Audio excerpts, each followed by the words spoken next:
Dark Deity 2 is here, or at the very least, its demo is, and based off of my initial experiences with it over the course of 2 runs of the 4 missions available in the demo, damn if this isn't a good-looking game. My name is Tom, otherwise known as Titanium Legman, and welcome back to the channel. Hello everyone, my name is Tom, otherwise known as Titanium Legman, and if you enjoy coverage of newly released demos and news for indie strategy RPGs, or just my coverage of the genre in general, then a like on this video, a subscription to the channel, and consideration of joining my Patreon and my YouTube members would be very much appreciated. I am planning on revamping the Patreon and my YouTube membership sometime in early 2025. There's a lot of things that I want to do that I've not yet been able to do, and I want to show my appreciation for all y'all who have directly supported the channel all these years, as it's a big part of the reason I've been able to keep the whole thing going. So, if you want to check that out, keep your eye out for any news, announcements, etc. I very much appreciate it. Thank you so much. So Dark Deity 2! We have a brand new demo for what's looking like it's going to be an extremely strong entry in the indie strategy RPG space, especially for those of you who are interested in Super Nintendo, GBA era styled Fire Emblem games, but with a very different lens, a very different style to it, from a dev team that has some good experience under their belt. I really enjoyed the demo for Dark Deity 2. If you want to check it out for yourself, I do have a link to the Steam page for the game in the description down below. I highly recommend that you check it out because this one has a lot of chops to it. If you're not familiar, Dark Deity 1 is one of my favorite indie strategy RPGs ever. I played a ton of it, like 200 hours worth, some on the channel, most in my own time. And I was very impressed with what the team at Sword and Axe was able to do. Now with this second entry in the series, with a lot of new experience under their belts and how they would like to develop a game in this style, there's been a lot of changes that have been made, some of which I've covered in previous videos, and some of which are new to me as much as they are to you. Today we're going to talk about my experience with the demo, the general overview of what has changed and what my impressions of it are, and a little bit of insight into just the overall feel of this game compared to Dark Deity 1. There was a lot of criticism to Dark Deity 1, most of which I don't really agree with, given the context of an indie team making their first ever strategy RPG, but with hindsight, a lot of things that have been improved upon as well. I would like to cover all of that going forward. I also plan to release a lot of coverage for characters and classes and mechanics, etc., based on things that we've learned from this demo, and once the full release does happen, I will of course be covering the entire game on the channel here as well. As far as this demo is concerned, it is a pretty meaty one. It covers the first 4 chapters of the game, with a large breadth of characters, mechanics, and systems available for the player to mess around with. We even have 3 different branching paths that we can choose from, starting from chapter 3 forward, and really it constitutes a very impressive package overall, in terms of insight that you can get into what Dark Deity 2 is doing. Right off the bat, the very first thing that I was very impressed by was the voice acting for Dark Deity 2. I was not expecting this, but it was something that was announced right when the demo was launched, where the entire script for the game is going to be fully voice acted. And for a small indie project, the second release, that is an incredibly impressive feat to achieve. Doubly so when you actually hear how impressive this voice acting is. Like this, everything is burning! What's the situation? Lucky, if you can call it that. There were forces stationed nearby, so evacuation is already underway. Evacuation? Then this is a losing battle. A lost battle. I've been in enough spats to know defeat when I see it. We have a plan, right? Half of one. We muck in, get the townsfolk to safety, and then bolt. No time to get fancier than that. I was immediately blown away. Characters like Reardon, Saxon, Gwyn, and Alden all have excellent VA potential, and I'm very excited to see what the overall cast is going to bring to the table, to say nothing of the generic characters, NPCs, enemies, etc. There's a wide range of VA talent on offer here in the demo, and based on what we've heard thus far, even though some lines aren't voiced, I think we can really look forward to a well-voiced game going forward. Compared to Dark Deity 1, where just certain lines, battle barks, and other level-up lines were voiced, there was already a lot of strong potentiality there. You know, standouts like Benji come to mind, very mimetic, very popular player choices there. Were impressive enough as it was, but having the entire script voiced here is really, really cool to see. Graphically, the game stands out very much from other indie titles and Dark Deity 1 as well. There's a ton of great character art, character portraits, different expressions for different characters, for very important bits of dialogue, as well as a great amount of sprite animation, both for the overall map sprites and the in-combat sprites. Everything is very fluid. There's a lot of good combat animation, different dodging animations, attack animations, crits, etc. that bring a lot of life to the moment-to-moment gameplay that a strategy RPG can often struggle to really fulfill in a satisfying way for the player. The maps are very fleshed out and look very, very nice. I love all the different flame animations, special ability animations, all the different character sprites for generic soldiers and player characters and monsters. And every map that you go into, whether it be a dilapidated ruin or a lively but currently under attack village, feels like a different part of the world while still having a cohesive art direction that could sometimes be a little lacking in the first game. The OST and sound effects are also very, very strong. I was extremely impressed with some of the kind of electric guitar, techno-y, bassy sort of music that could go on. I'm kind of wondering who it is that's worked on the OST for this game, because I was immediately vibing with it from chapter 1 forward. I mean, there's a lot on offer here. I mean, listen to this stuff.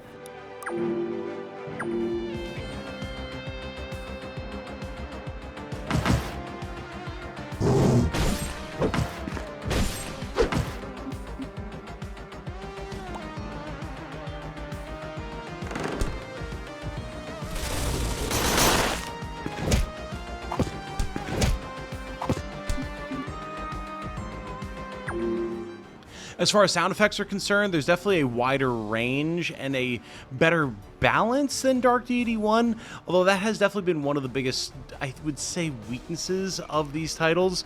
There can be sound balancing issues and some things that stand out as way, way louder than other sound effects in the game. I'm reminded of the infamous bonk sound effects in Dark Deity 1, and there's some of that in DD2, but overall, it's definitely a more varied and more balanced landscape compared to the first game. I'm also very impressed with the writing thus far. Every character feels very distinct and feels like a strong evolution of the character archetypes that were available in the first game, and in comparison to equivalent characters in early titles in the Fire Emblem series and other strategy RPGs, also feel very on par. Every character feels like they do have their own quirks and personalities while still being able to really lock in and be focused when the moment calls for it. And that's really nice, as the first game had a lot of very standard character archetypes, and I understand that that was kind of by design. In discussions that I saw with the devs, either just between me and them or with the community at large, there was this idea that for their first game, they had to have very standard character archetypes, very safe writing, and very sort of low to the ground story writing to make an accessible entry. But now you can see that the devs are really flexing their muscles in having more varied characters, more interesting and deep politically driven storylines, and a greater level of world building now that this world has already been established from Dark Deity 1. What are they doing here? They come bearing a banner of peace. Peace? I know how you feel, Gwyn, but stay on your guard. They're plotting something, I'm sure of it. They wouldn't have arrived so soon if they weren't already prepared. This is just their plan B. Good people of Britannia, my name is Officer Mikhail of Aspharel. We come bearing no ill will. We seek only reconciliation. Might we speak with whomsoever is in charge here? We now know that Dark Deity 2 takes place 15-20 years after the first title, with some of the children of our protagonists from the first game being the protagonists of the second game. There have already been some familiar faces that have shown up, such as Alden, the child soldier prodigy of the first title, who have now shown up in the Jagan role and are still quite powerful in their own right, with a number of different characters, such as Gwyn, who have the obvious burden of their parents' achievements weighing down on their shoulders while still wanting to be someone who's able to achieve great things in their own right. There's already a lot more political intrigue between the different forces at work, and less of a focus on we need to secure the MacGuffins that the evil wizard doesn't take over the world, and more of a focus on land disputes, politics, interactions between various different factions, even within one's own country, and how that can have an effect on the innocent civilians who wind up getting caught in the crossfire, which, as a fan of Final Fantasy Tactics and Tactics Ogre, I am very much a fan of. I was also very much surprised by how much I was getting sucked in by the characterization of each major party member, as they do definitely feel distinct, and there's a lot of really nice growth just in the first 4 chapters with this party. You can see how they know each other and have fought with each other and overall care about each other, while still having their own driving personality features that could wind up drawing them into conflict down the line. And that's not the easiest thing to wind up establishing when you have a whole world and a big cast that you're trying to get to play off of each other. Mechanically, I've also been very, very impressed by what Dark Deity 2 is doing. In the first game, you had a very interesting sort of interplay of all the different classes that had their own unique abilities and how you could build into different sorts of builds for your characters based on how you leveled through different promotions, and also based on what weapons you chose to upgrade for each character. You could wind up in situations where characters were either able to hard counter specific enemies or able to deal literally 0 damage to anything that they came across, just based on what upgrades you chose and what different classes you chose to take them through. In Dark Deity 2, it feels like things are a little less swingy in that regard. You're no longer upgrading specific weapons or choosing to bring characters through specific classes to get certain abilities unlocked. There's much greater focus now on actual character stats and how you use the specific abilities that a character has in combination with the class that they have to affect things on the battlefield in a more tactical way. It's less about the raw stats and more about how you use the tools that you have available to you, given the classes that your characters have, to find success. Every map has a very tight turn limit that you need to pay attention to, as well as main and side objectives that you want to achieve to get the most out of every mission. Whether that be just succeeding or not failing in a mission, to getting extra gold or class upgrade materials or crafting materials to make new gear or upgrade your abilities. There's a lot of different things that you're going to want to pay attention to as you proceed through every map, and a good number of ways that you can progress towards that objective. Combine that with the fact that maps now have a lot of different terrain features and choke points and overall clever design that you can utilize based on what characters and classes you're using, and it feels like an overall more versatile combat experience while still having the overall design and enemy classes feel punishing if you're not paying attention. I've played through this demo twice now, both times on Deity difficulty, and choosing different class upgrades for my characters each time, as well as having different branching story paths that I've taken each time.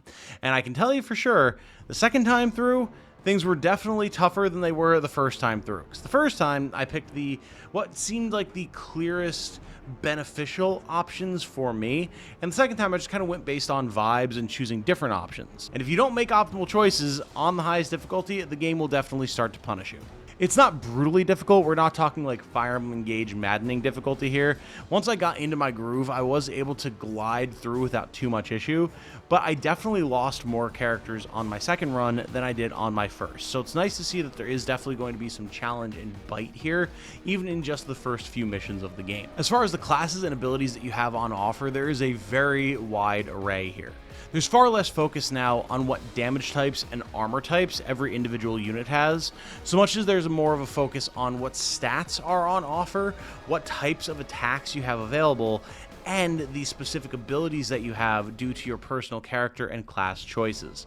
Rather than every class ability just kind of being free to use or passively activated as it was in Dark Deity 1, now you have abilities being tied to a mana system here in DD2, which is a nice change of pace from things like Fire Emblem, where you've never really had a system like that on offer. Because of this, you can actually have a wide array of abilities on every character, even very early in the game, that allow you to do things like deal stacking damage to an enemy, apply poison, heal, move your allies or your enemies, put up barriers like giant ice walls, get bonus damage from pet attacks or bonus attacks, or dealing AoE damage to a group of enemies around you. There's a very strong array of abilities on offer even this very early in the game, and it makes me very excited to see what's going to be available as you unlock further characters and classes. One of the most enjoyable factors for me was the inclusion of many bonus objectives on any given map. This is something that I've loved to see in things like Super Robot Wars, where you have your main objective like kill the boss or get to a particular point with your main character, but along the way you have all sorts of other things you need to do, like kill this enemy sub-commander, or use this particular attack a number of times, or get this many support attacks, and Dark Deity 2 is doing something very similar. Just some of the secondary objectives that I can think of off the top of my head include use this amount of mana, or heal this amount of HP, or clear the map in X amount of turns, or clear the map without losing X amount of characters, or defeat X number of enemies before you finish the main objective, etc., etc. It's always kept me on my toes, and every mission has had a very varied set of mission objectives that have made me reevaluate what types of characters I'm bringing and how I'm going to approach each map. And combined with the fact that, at the very least on Deity difficulty, where enemies can hit hard, you can wind up having very unfavorable matchups with the enemy, and turn limits can be pretty tight, it made for a very intense experience that I really enjoyed. I found myself using every aspect of every character's kit at least once or twice per mission, and given how many different options you have available to you, it's pretty impressive to have a combat sandbox set up where you're actually encouraged to use all of these abilities.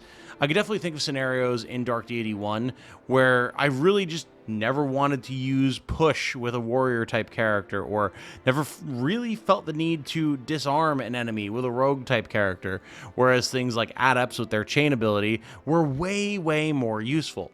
Now it feels like there's a much better balance of what different types of classes bring to the table, and I imagine it's going to make for a more enjoyable experience when you're building an overall team for the mid to late game to give yourself a wide array of options that you can utilize on the battlefield. Dark Deity 2 feels like it comes from a team that actually really has an idea of not only what they want to do, but how they can achieve that vision. And as someone who's played a lot, and I mean a lot, of strategy RPGs in his time, that's really nice to see, because it makes this title feel like it can really stand with some of the greats that I've played before. Of course, this is just coming from my initial experience with the first 4 chapters of the demo, but if everything winds up being as solid as it was in this demo, I think we're going to be in for a great time. Now, does that mean that there weren't issues and bugs and things like that? No, of course not. And the devs themselves have acknowledged that there are bugs and things that they need to work on. This is definitely a beta state of the game. Sound balancing was weird. I had to do a lot of tweaking of music volume versus voice volume versus sound effects volume to get a comfortable sound experience for not only myself, but people who were watching on stream. There were definitely bugs that I encountered, like certain abilities that were supposed to hit at a 1-2 range, only hitting things that were adjacent to me, or if you spam button mash through your animations, you may wind up having a character animation attacking from range who literally doesn't have a ranged attack, but that's how it's perceived on the map. Or, hey, you're trying to equip certain runes and items, and from what you're able to see, there's just nothing in your list, but the game says, hey, do you want to equip this rune that you can't see? And then boom, now you've got some random stat boost that you can't do anything about because you couldn't see it on the list because you happen to be playing with controller. Like, there are issues like that, but at the same time, it's an acknowledged beta, right? So I imagine a lot of these things are going to be fixed before the full release comes around. As far as what platforms this is going to be released on, we don't have a ton of particular information yet. However, I fortunately had the benefit of having the Dark Deity devs in my live stream of the demo, and in chatting with people there, they did acknowledge that the full release was going to come out first on PC via Steam, and then they do want to have, at the very least, a console release on Switch going forward, but it'll probably be around a year after the main PC release, just like what happened with Dark Deity 1. What that means for other consoles, hard to say, but based on my experience, at the very least, you will have a full, solid Steam release, and the game will also function very well on Steam Deck. And then if you don't have either of those options available to you, if you have a Switch, you should hopefully be able to play within a year of release on the Switch, or potentially the Switch 2 if that comes out once that release happens. Overall, I'm very, very impressed with what the devs have done here with Dark Deity 2. It's one of my most anticipated strategy RPG releases in general, to say nothing of indie strategy RPGs. I think it is going to be a very strong benchmark for what is on offer in this scene going forward. And as a tribute to the older style of Super Nintendo and GBA Fire Emblems that I adore above all else, I think it is a very strong entry that any of you who loves that same genre should absolutely be checking out. You can rest assured that I'm going to be covering anything and everything there is to know about Dark Deity 2 coming up to its release, and once that full release happens, we will of course be discussing everything that we can as well. Going forward here, there should be a few releases coming up about different characters, classes, mechanics, etc., so that I can get as much information out there to you about the game as I can, and if there's anything that changes between now and the full release with any of those topics, I will put out correction videos as well. For now, though, I'm going to wrap this one up here. My name has been Tom, otherwise known as Titanium Legman. Thank you to the team at Sword and Axe for putting out another, what seems like it's going to be awesome product. I love everything you guys do. I'm extremely excited for this full release, and I highly encourage anyone who watched this video to go and check it out for yourself. Until the next time, though, I hope you all have a good night. Stay safe and healthy out there. And remember, be good to each other, everybody. Bye now.